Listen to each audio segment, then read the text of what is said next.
جب اس سے قرب اختیار کریں گے، ہم اس کی تعریف بیان کریں گے، کیا اللہ ہمیں ضائع کر دے گا؟ کبھی نہیں کرے گا۔ اس اعتماد، اس یقین کے ساتھ آئیے اللہ رب العزت سے دعا کرتے ہیں، اللہ تعالی ہماری تمام حاجات و تمناؤں کو پورا فرمائے اور ہماری مدد فرمائے، اور استحضار کے ساتھ اللہ رب العزت سے دعا مانگے، اور یہاں سے جانے کے بعد تنہائی میں بھی اللہ تعالیٰ سے دعا مانگے انشاءاللہ العزیز۔ اپنی دعاؤں کے ساتھ ساتھ پوری امت کے لیے دعا مانگے، کیونکہ آپ عوام اعظم خطرے میں، جب تم دوسروں کے لیے دعا مانگو گے اللہ ہمارے حق میں بھی ہماری دعائیں قبول کر دے گا۔ اللہ تعالیٰ عمل کی توفیق عطا فرمائے۔ آئے ہوئے سارے احباب سے گزارش ہے کہ کھانا کھا کے جائے۔ ہمارے دوست ظہیر بھائی نے سب کی دعوت کی ہے آپ کی، تو کھا کے جائے بھائی، ٹھیک ہے؟ دعا کر لیں۔ سبحانک اللہم و بحمدک تبارک اسمک و تعالی جدک ولا الہ غیرک، لا الہ الا اللہ محمد رسول اللہ صلی اللہ علیہ وسلم۔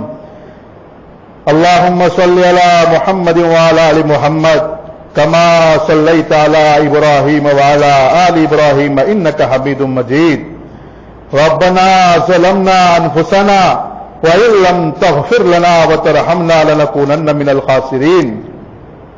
ربنا آتنا في الدنيا حسنة وفي الآخرة حسنة وقنا عذاب النار وقنا عذاب القبر وقنا عذاب الحشر وقنا عذاب الدين۔ يا حنان يا منان يا بديع السماوات والأرض يا خالق السماوات والأرض يا أرحم الراحمين يا أرحم الراحمين يا أرحم الراحمين يا أكرم الأكرمين یا اکرم الاکرمین۔ اے اللہ تو ہمارے گناہوں کو معاف فرما دے۔ اے زمین و آسمان کو بنانے والے پروردگار ہماری خطاؤں کو درگزر فرما دے۔ اے میرے مولا تو معافی کو پسند کیا کرتا ہے، تو نے ہمیں بھی معاف کرنے کو کہا ہے۔ اے میرے مولا تو ہمیں معاف فرما دے، ہم اقرار مجرم ہیں۔ میرے مولا ہماری پوری زندگی کے گناہوں کا جھولا تیرے لے کے سامنے لے کر آئے ہیں، ساری دنیا سے ٹھکرائے ہوئے عاجز اور مسکین بن کر تیرے دربار میں حاضر ہے۔ اے اللہ ہمارے گناہوں کو معاف کر دے، اے اللہ ہماری خطاؤں کو درگزر فرما دے، ہمارے سیئات کو حسنات سے مبدل فرما دے۔ اے اللہ تو ہی معاف کرنے والا ہے، تیرے علاوہ ہمیں کوئی معاف نہیں کر سکتا ہے۔ اے اللہ تو ہمیں معاف کر دے۔ اے اللہ تو نے تو کہا ہے کہ 70 سال کا گنہگار اگر میرے دربار میں آ کر مجھے ایک مرتبہ کہے گا اے رب العالمین تو مجھے معاف کر دے، اللہ تو کہتا ہے کہ میں ساری زندگی گناہوں کو دھو دیتا ہوں۔ اے الہ العالمین ہم نے قرآن کریم کو ختم کیا، ہم نے تراویح پڑھی ہے، اے اللہ ٹوٹا پھوٹا پڑا ہے، لیکن میرے مولا تو کریم ہے۔ دنیا کا کریم جو تاجر ہوتا ہے، کوئی غریب پھٹی ہوئی نوٹ لے کر جاتا ہے، وہ غریب کو قبول کر لیتا ہے۔ وہ تاجر آنے والے غریب سے دیکھتا ہے کہ بیچارہ محتاج ہے، اس کے علاوہ اس کے پاس کوئی اور نوٹ نہیں ہوگی، وہ پھٹی ہوئی نوٹ بھی لے لیتا ہے اور اسے سودا دے دیتا ہے۔ میرے مولا رب کی عبادت لے کر تیرے سامنے آئے ہیں، اے میرے مولا تو ہمیں معاف کر دے، اللہ تو ہمیں معاف کر دے۔ آج ہم اپنے گناہوں کی وجہ سے بہت بڑی مصیبت میں پھنس چکے ہیں۔ اے اللہ کوئی ظاہری اسباب کام نہیں کر رہا ہے، بے بس ہو گئے ہیں میرے مولا، تو اپنے کرم اور فضل سے معاف کر دے۔ اللہ تو اپنے کرم اور فضل سے معاف کر دے۔ آج اس امت کو ظالموں نے یرغمال بنا لیا ہے، ہماری گردنوں کو پکڑ لیا ہے۔ اے اللہ یہ ہماری اعمال کا نتیجہ ہے، اللہ تو ہمیں معاف کر دے، اللہ تو ہمیں معاف کر دے۔ تو نے ہمیں ذمہ داری دیجیے اللہ، ہم نے وہ ذمہ داری ادا نہیں کی، اس کی وجہ سے یہ عذاب ہم پر آیا ہے۔ یا اللہ ہم سہم گئے، ہم واپس آ گئے، اللہ تو معاف کر دے۔ یا اللہ تو ہمیں معاف کر دے، ان ظالموں سے نجات دے دے میرے مولا۔ اے اللہ یہ امت بڑی محنت کے بعد وجود میں آئی ہے، اے اللہ میرے نبی کی قربانیوں کا واسطہ، اے اللہ میرے نبی نے اس امت کے لیے کتنی قربانیاں دی ہے۔ اے اللہ 3 چاند ان کے گھروں میں چلے جاتے تھے، ان کے گھروں میں چولہا نہیں چلتا تھا، اے اللہ اس کو انہوں نے ہمارے لیے قربانی دی ہے۔ اے اللہ میرے نبی نے پیٹ پہ پتھر ہمارے لیے باندھے ہیں، اے اللہ بھوکے ہمارے لیے برداشت کیے ہیں، میرے نبی کے دندان مبارک ہمارے لیے شہید ہوئے ہیں۔ اے اللہ میرے نبی کی قربانیوں کا واسطہ، میرے نبی کی بھوک کا واسطہ، اے اللہ ابو بکر عمر کی قربانیوں کا واسطہ، اے اللہ ہمارے لیے انہوں نے بڑی قربانیاں دی ہے۔ اے اللہ اس امت کو ضائع نہ فرما، اے اللہ اس امت کو ضائع نہ فرما، اے اللہ تو ہماری پوری پوری حفاظت فرما اور مدد فرما. اے اللہ ہم تو بڑے کمزور ہیں میرے اللہ، نہ ہمارے پاس ہمت ہے نہ ہمارے پاس قوت ہے میرے مولا، ہم ان ظالموں کا مقابلہ نہیں کر سکتے ہیں. اے اللہ تو ہماری پوری پوری مدد فرما. اے اللہ ان عراق کے مسلمانوں کی مدد فرما. اے اللہ ان عراق کے مسلمانوں کی مدد فرما. بڑے دکھی ہے میرے مولا، ان کے دکھوں کو رام فرما دے. میرے مولا کھانے کو ان کے پاس روٹی بھی نہیں ہے، میرے مولا ان کی مدد فرما دے. اے اللہ ان کی مدد فرما دے. اے اللہ شام کے مسلمانوں کی مدد فرما. اے اللہ 50 لاکھ سے زیادہ لوگ کیمپوں میں پڑے ہیں میرے مولا. ساری دنیا ہمارا تماشا دیکھ رہی ہے. ہمارے بچے مچھلیوں کی طرح تڑپ تڑپ کر جان دے رہے ہیں. اے اللہ ان کی ماؤں کے چھاتیوں میں دودھ خشک ہو چکا ہے. اے اللہ اس امت پر مہربانی کر دے. اے اللہ اس امت پر مہربانی کر دے اور ہماری مدد فرما دے. اے اللہ ان شامیوں پہ رحم فرما دے. اے اللہ وہ شام کی سرزمین پر 70 سے زیادہ انبیاء علیہ السلام آئے ہیں. اے اللہ وہاں پر مضبوط ہے. اللہ ان کا واسطہ دے کر کہتے ہیں میرے مولا ان مسلمانوں کی مدد فرما دے. وہاں پر امن و امان کو قائم فرما دے. میرے مولا 20 لاکھ سے زیادہ لوگ ہمارے شہید ہو گئے. 1 کروڑ سے زیادہ امت کے لوگ کیمپوں کی زندگی گزار رہے ہیں. اے اللہ کھانے کو روٹی بھی نہیں ہے. ایک ایک روٹی کے 4 ٹکڑے کر کے کھلایا جا رہا ہے. اے اللہ اس امت پر رحم فرما دے. اے اللہ دوائیوں کا انتظام بھی نہیں ہے. لوگ پوری طرح زخمی ہے میرے مولا. ان کے بدن کے درد کو دور کرنے کے لیے ان کے پاس ٹیبلٹ کا بھی انتظام نہیں ہے. اے اللہ ان کی بے بسی پہ رحم فرما دے. ان کے بے بسی پہ رحم فرما دے. اے کریموں کے کریم، اے بادشاہوں کے بادشاہوں پہ رحم فرما دے. اللہ یمن کے مسلمانوں کی مدد فرما. برما کے مسلمانوں کی مدد فرما. ہمارے کشمیری مسلمانوں کی مدد فرما. وہ بھی بڑی مصیبت سے تو چار ہے میرے مولا. ہمارا ظالم بھی بڑے یلغار کر کے آیا ہے. میں کشمیریوں کو سبق سکھاؤں گا. اے اللہ کی مہربانی فرما دے. اے اللہ اتنا ہی خون ہمارا قبول کر لے میرے مولا، جو عراق اور شام اور یمن میں بہا ہے، جو لیبیا میں بسا ہے. اے اللہ جو ساحل فلسطین میں بسا ہے. اے اللہ اتنا ہی خون تو قبول فرما دے. اتنی ہی لاشیں ہمارے قبول فرما دے. اے اللہ بوڑھوں نے بھی قربانی دی ہے، جوانوں نے بھی قربانی دی ہے، بچوں نے بھی قربانی دی ہے. اے میرے مولا اتنی ہی امت کی قربانی کو قبول فرما دے. مزید خون بہنے سے اللہ تو بچا لے. اللہ تو ہماری پوری پوری حفاظت فرما. ہمارے ان تمام بھائیوں کی مدد فرما. اللہ ہم کتنوں کی مدد کر سکتے ہیں میرے مولا؟ ہم تو غریب اور محتاج ہیں میرے مولا. تو ہی کر سکتا ہے میرے مولا. تو ان کو ہمت اور حوصلہ عطا فرما. اللہ غزہ کے مسلمانوں کی مدد فرما. 15 لاکھ کا مجمع کو 8 سال سے گھیر کر رکھا گیا ہے میرے مولا. ان کے پاس بچوں کو پلانے کے لیے دودھ کی بوتل بھی نہیں ہے میرے مولا. ان کی مدد فرما دے. اللہ ان کا مقصد مسجد اقصی کی حفاظت کے لیے قربانی دے رہے ہیں. اے اللہ تو ان کی بھرپور مدد فرما. اے اللہ ان کے قدموں کو جما دے. اللہ ان کو صحت اور عافیت عطا فرما. اپنے خصوصی مدد ان کے ساتھ شامل حال فرما دے. اللہ ان یہودیوں کو اپنے قوت پہ ناز ہے. اے اللہ ان کی اپنے حکومت پہ ناز ہے. اے اللہ تو انہیں سبق سکھا دے. اے اللہ تو ہماری مدد فرما. اے اللہ تو ہماری نصرت فرما. اے اللہ یہ موسیٰ ہارون کے فرعون سے زیادہ خطرناک فرعون ہے، جو ہمیں کہتے ہیں کہ مسلمانوں کہاں ہے تمہارا اللہ، ہمارے مقابلے پر لے آؤ. اے اللہ تو تیری غیرت کو للکارا جا رہا ہے. اے اللہ تو مدد کر دے میرے مولا. بڑی دیر ہو چکی ہے میرے مولا. تو ہماری مدد کے لیے اترا. ہمیں وہ تانے دیتے ہیں کہ مسلمانوں تم بیت اللہ کے 30 لاکھ کا مجمع زارو قطار تیرے سامنے رو رہا ہے. اے اللہ ان کے رونے کو قبول فرما دے. اے اللہ تو کہتے ہیں کہ تمہارا اللہ تمہاری دعائیں کیوں نہیں سنتا ہے. اے اللہ تو آجا، تو اپنی قدرت کے ساتھ موجود ہے. اللہ اے اللہ تو ہماری مدد فرما.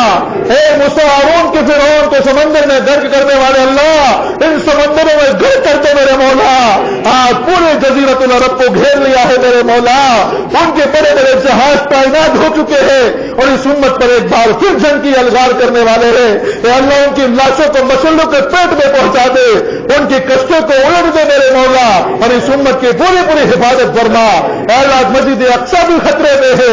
اے اللہ حرم شریف بھی خطرے میں ہے میرے مولا مسجد نبوی بھی خطرے میں ہے اللہ یہ تو ہماری جان سے زیادہ عزیز ہے میرے مولا تو اس کی پوری حفاظت فرما دے اللہ اس کی پوری حفاظت فرما دے اے نمرود کے لیے مچھر کا انتظام کرنے والے اللہ ان نمرودوں کو بھی مچھروں سے پیٹ دے میرے مولا اے ابراہیم کے ہاتھیوں کو ابابیل سے پٹوانے والے اللہ ان ابراہموں کے لیے بھی ابابیل بھیج دے میرے مولا اے اللہ تم کو ہمارے لیے بھی کوئی ابابیل بھیج دے میرے مولا اے قارون کو زمین میں دسانے والے اللہ ہماری ان قارونوں کو زمینوں میں دسا دے میرے مولا اس قارون نے تو بنی اسرائیل کو لوٹا تھا ہمارے قارون نے تو ملک لوٹ لیا میرے مولا پورا جگ لوٹ لیا میرے مولا اس سے نجات دے دے اللہ ان قارونوں کو فرعون سے ٹکرا دے اللہ حامان کو قارون سے ٹکرا دے ابو جہل کو ابو لہب سے ٹکرا دے ان کی تمام مکاریوں کو ناکام فرما دے ان کے عزائم کو توڑ دے میرے مولا ان کے کم ہمت کر دے میرے مولا ان کے پیروں کو متزلزل کر دے میرے مولا ہمارا روب ان پر ڈال دے میرے مولا تو ہی ہماری مدد کر سکتا ہے یا اللہ تیرے علاوہ ہماری مدد کرنے والا کوئی نہیں ہے تو ہی ہمارا آخری سہارا ہے یا اللہ ہمارے ملک میں بھی امن و امان کو قائم فرما یا اللہ ان کے ارادے ٹھیک نہیں ہے میرے مولا ہمیں دھمکاتے ہیں میرے مولا ہمارا کیا قصور ہے میرے مولا نہ ہم نے ان کے دکانوں کو لوٹا نہ ان کی عورتوں کی عظمتوں کو لوٹا اللہ ہمارا قصور یہ ہے کہ ہم تیرا نام لینے والے ہیں اللہ تو ہمیں معاف فرما دے اللہ ہمیں معاف فرما دے ہماری مدد فرما دے اللہ تیری بنیاد پر ہمیں ستایا جا رہا ہے اللہ تو اسے انتقام لے لے میرے مولا ہم تجھے لینے کے لیے یہاں پر آئے ہیں اللہ تو ہماری مدد کے لیے اترا اللہ ان کے تمام عزائم کو توڑ دے میرے مولا اور ہمیں دھمکاتے گئے کہ نکل جاؤ ہمارے ملک سے تمہارا ٹھکانہ قبرستان ہے یا پاکستان ہے یا اللہ یہ زمین بھی تیری ہے یا آسمان بھی تیرا ہے یہ ہمیں دھمکانے والے کون ہے میرے مولا تو ان کے گریبانوں میں ہاتھ ڈال دے اللہ ان کو اپنی قہاری دکھا دے اللہ ان کو اپنی جباری دکھا دے اور ہماری مدد فرما اے اللہ ہم کچھ نہیں کر سکتے ہیں اللہ ہم حق کے ہیں میرے مولا ہم کمزور اور محتاج ہیں میرے مولا اے اللہ محلوں میں جب بچے آپس میں کھیلتے ہیں ایک دوسروں سے لڑ پڑتے ہیں اور ایک بچے کو مار پڑتی ہے وہ گھر پر دوڑ کے جاتا ہے کہ میں اپنے ابا کو بلا کر لے کر آتا ہوں اب اس کو اپنے باپ کو لے کر آتا ہے اس بچے کے مقابلے پر لیکن ایک بچہ یتیم ہوتا ہے جب اس کو مار پڑتی ہے وہ گھر پر جاتا ہے اس کا باپ تو ہوتا نہیں ہے وہ اپنے گھر کے چوکھٹ پر بیٹھ کر رونے کے علاوہ کچھ نہیں کر سکتا ہے کہ اس کا باپ تو دنیا سے جا چکا ہے اے اللہ ہم یتیم ہے میرے مولا میرا نبی 14 سے 35 سال پہلے جا چکے ہیں ہمارا یار و مددگار کوئی نہیں میرے مولا یہ سارا دکھڑا تیرے سامنے سنایا ہے اے اللہ یہ یتیم بچے کا دکھڑا ہے تو ہماری مدد فرما دے اللہ تو ہماری مدد فرما دے اللہ صحابوں کو کا تکلیف پہنچتی تھی میرے نبی کے پاس جاتے تھے اور ان سے کہتے تھے میرا نبی انہیں تسلی دیتا تھا اللہ صحابوں نے تو آسمان سے قرآن کو اترتے دیکھا اللہ فرشتوں کو اترتے دیکھا میرے نبی کو دیکھا کہ اللہ ہم نے کیا دیکھا سوائے ظلم دیکھا میرے مولا ہم نے کفر اور شرک دیکھا میرے مولا ہم نے تیرے حکام کو ٹوٹتے دیکھا میرے مولا تو ہمیں معاف کر دے اللہ ہم نے حق کے ہماری ضعف و کمزوری پہ رحم فرما اللہ تو ہمارے گناہوں کو معاف فرما ہماری مدد کا فیصلہ فرما اللہ یہ مبارک رات ہے ہمارے لیے فیصلہ فرما دے اللہ سورج نکل رہا ہو ہماری مدد کا اعلان ہو رہا ہو اللہ بڑی دیر ہو چکی ہے میرے مولا مہربانی کر دے میرے مولا یہ امت گمراہ ہو جائے گی کہ ہمارا اللہ ہماری کیوں مدد نہیں کرتا ہے اللہ تو مدد کا اعلان کر دے اللہ جب تو ہماری مدد کرے گا میرے نبی کو بڑی خوشی ہوگی میرے نبی کو بڑی خوشی ہوگی اپنے حبیب کی خوشی کے خاطر ہماری مدد کر دے میرے مولا میرا نبی رات رات اس امت کے وجود کے لیے روتا تھا اس امت کے لیے رات رات روتا تھا وہ نیند سے کھڑا ہو جاتا تھا اور آخری وقت میں اگر کسی کو یاد کیا ہے اپنی امت کو یاد کیا ہے میرے مولا جب اس امت کی مدد کرے گا جب اس کو عزت ملے گی میرے نبی کو بڑی خوشی ہوگی اللہ تو ہماری مدد کا فیصلہ فرما اللہ ہمارے ملک میں امن و امان کو قائم فرما اللہ ہماری مساجد کی حفاظت فرما ہماری مدارس کی حفاظت فرما ہماری خانقاہوں کی حفاظت فرما ہمارے علماء کی حفاظت فرما مسلمانوں کی مال و جان کی حفاظت فرما ہماری مکانوں کی حفاظت فرما اور اللہ اس امت مسلمہ کو ایک اور نیک بن کر زندگی گزارنے کی توفیق عطا فرما اللہ آنے والے مجمع کو قبول فرما اللہ ہوش سے ہمارے بھائی بیمار ہے اللہ ان کو صحت عافیت عطا فرما جو بہت سے لوگ مقروض ہیں میرے مولا کوئی سبیل نظر نہیں آتی ہے قرضہ ادا کرنے کی اللہ ان کے قرضوں کو ادا کروا دے اللہ ان کی غیر سے مدد فرما اپنے غیبی خزانوں سے ان کی مدد فرما. اے اللہ بہت سے ہمارے بھائی روزی روزگار کے لیے پریشان ہے, اے اللہ ان کے لیے بہترین روزی روزگار کا انتظام فرما. اے اللہ ان کے لیے بہترین روزی روزگار کا انتظام فرما. اے اللہ یہ بے برکتی چھا گئی ہے, مہنگائی نے ہماری کمر توڑ کے رکھ دی ہے. اے اللہ تو مارکیٹوں میں برکتوں کا ظہور فرما. اے اللہ بازاروں میں برکتوں کا ظہور فرما. اے اللہ غریبوں کا جینا آسان فرما. ایک ایک آدمی بلک چکا ہے میرے مولا. اے اللہ کمر ٹوٹ چکی ہے ہمارے ساتھ خیر و عافیت کا فیصلہ فرما. اے اللہ جو ہمارے مرحومین دنیا سے جا چکے, اے اللہ ان کی قبروں کو نور سے منور فرما. اے اللہ ان کے درجات کو بلند فرما. کروٹ کروٹ پر راحت اور سکون عطا فرما. اے اللہ ہمیں بھی ایک دن تیرے پاس آ رہا ہے. اے اللہ یہ محبت کا دعویٰ کرنے والی ہماری اولاد ہمیں قبر کے حوالے کر کے چلی جائے گی میرے مولا. یہ حقیقت ہے, ہمیں تیرا سامنا کرنا ہے میرے مولا. تو ہماری مدد فرما, ہمیں خاتمہ بالخیر عطا فرمانا. اے اللہ ہماری موت کہاں پر آئے گی کوئی طے نہیں ہے. ہم بستر پر لیٹے ہوئے ہوں گے, ہماری آخری سانس چل رہی ہوگی, ہماری آنکھیں ہماری اولاد کو دیکھ رہی ہوگی, ہم بولنے کی طاقت نہیں ہوگی میرے مولا, اور ہماری آنکھوں سے آنسو جاری ہوں گے, ہماری اولاد رو رہی ہوگی اور اس حال میں دنیا سے رخصت ہو رہے ہوں گے. اے اللہ اس وقت تو ہماری مدد فرما دینا, ہماری زبانوں پر کلمات کو جاری فرما دینا. اے اللہ آسمانوں سے فرشتے اتر رہے ہو, ہمیں جنت کی خوشخبری سنا رہے ہو, ہمارا کفن جنت سے آ رہا ہو, ایسے بہترین موت ہم سب کو عطا فرمانا. اے اللہ قبر تنہائیوں کا گھر ہے, وحشت کا گھر ہے. اے اللہ ہمیں ہماری اولاد ہمیں وہاں پر حوالے کر کے چلی جائے گی کہ ابا جان اب تم جانو, تمہارا اعمال جانو, ہم تو یہاں سے رخصت ہو رہے ہیں. اے اللہ تو ہمارے اس وقت ساتھی بن جانا, قرآن کو ہمارا ساتھی بنا دینا, نماز کو ہمارا ساتھی بنا دینا, ہمارے لیے جنت سے بستروں کا انتظام فرمانا.